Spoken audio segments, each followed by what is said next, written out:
नागपुरात हत्येची आणखीन एक भयंकर घटना समोर आली आहे।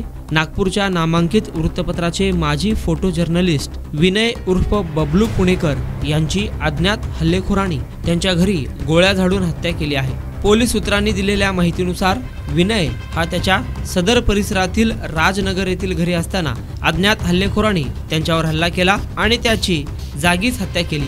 ही घटना समजताच नागपूर पोलिसांच्या वरिष्ठ अधिकाऱ्यांनी घटनास्थळी धाव घेतली, पंचनामा केला, खुनाचा गुन्हा देखील दाखल करण्यात आला आहे। हत्येची घटना सीसीटीव्हीत कैद झाली आहे, मात्र तपासात अडथळा म्हणून सीसीटीव्ही फुटेज जारी करण्यात आलेले नाही। या हत्येप्रकरणी आरोपींचा शोध सुरू झाला आहे। हल्लेखोराच्या पिस्तुलावर सायलेन्सर लागले असल्यामुळे कुठेही आवाज झाला नाही अशी चर्चा नागरिकांमध्ये सुरू आहे। दरम्यान फोटो जर्नलिस्टच्या हत्येप्रकरणी पुन्हा एकदा नागपूर शहर हादरलं आहे।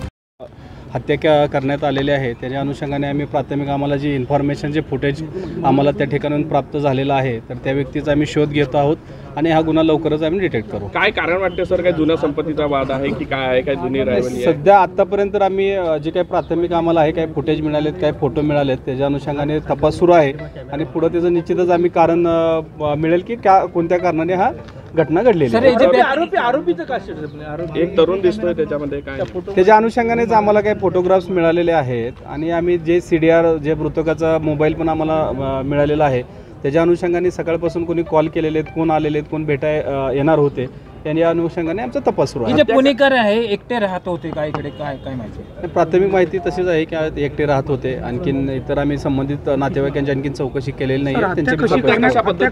गोळी मारून काय सायलेन्सर होतं, बंदुकीवर असं बोललं जातं? नाही, आणखीन आतापर्यंत माहीत नाही, त्याच्याबद्दल सांगता नाही येणार, पण प्राथमिकचं दिसते की गोळी गळ्यावरती मारलेली आहे आणि त्याच्या प्रकारची खाली केस पण त्या ठिकाणी स्पॉटला मिळालेली आहे।